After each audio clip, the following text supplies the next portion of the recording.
In this video, I'm going to show you how to create and work with a motion path. Now, a motion path is the path that an animated object takes. It can be a preset path, so you would just point and click on the one that you'd like, or a custom path, which is one that you design yourself. Now, I've opened up the Epcot presentation, and I'm going to be working from slide 3. So the first step in creating a motion path is to click on the object that you want to animate. So I'm going to click on this character, Figment. And then you go to your Animations tab. And if you click your Animations drop arrow, you can see that there's a category called Motion Paths.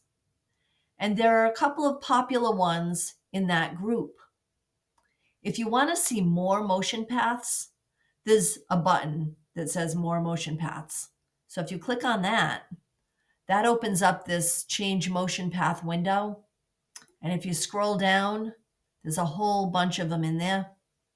So it's just a point and click. Choose one that you like. I'm going to go with the loop-de-loop.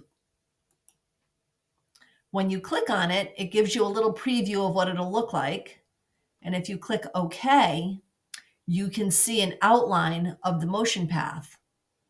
Now you can make your motion path bigger or smaller by resizing it.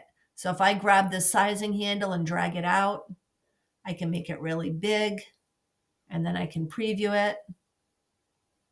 There it is. Or I can drag it in and make it smaller, preview it again.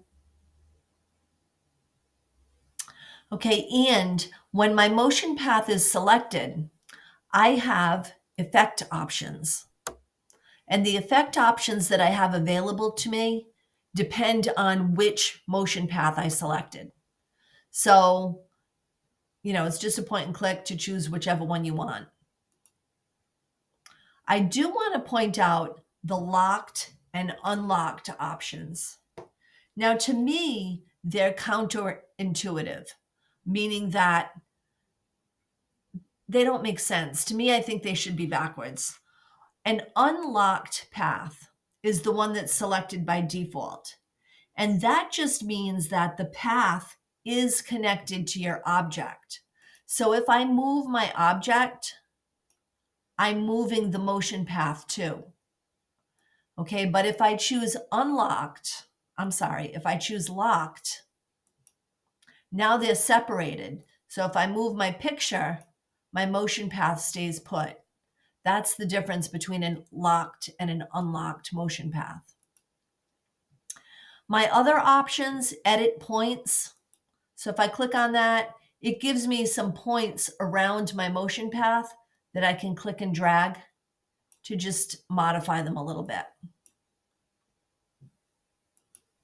And then the last one, reverse path direction, just changes the direction of the path.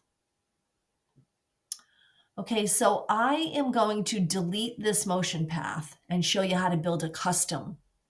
So I'm going to open up my animation pane, and I can see my number 1 here corresponds with my number 1 here. I'm going to click the drop arrow for this path, and I'm going to remove it. And I'm going to move my little character back, and we're going to build a custom motion path. So the steps are almost the same. You select your object, click on the drop arrow, and then in the motion paths group, choose custom path. Now your mouse pointer changes to the drawing tool, and you just click and drag to draw your path. So I'm going to start right here, and I'm going to go up and over, and I'm just going to kind of zigzag around my screen. Now, the tricky part with a custom path is when you let go of your mouse, it's still attached. You have to hit the escape key on your keyboard to drop it and complete your path. Now, I want my path to extend off the slide all the way. I don't want this character to be hanging. So if I click this little red arrow, that indicates the end of my motion path, And the green one over here indicates the starting point. So I'm just going to grab my end and I'm going to extend it even further. And then I'm going to preview it and see how it looks. Oh, still not far enough. I'm going to drag it even further. I'm going to move the path over. Let's see. Much better. Now, if you also want to preview it in your slideshow, just go to your slideshow. I'm going to do it from current slide.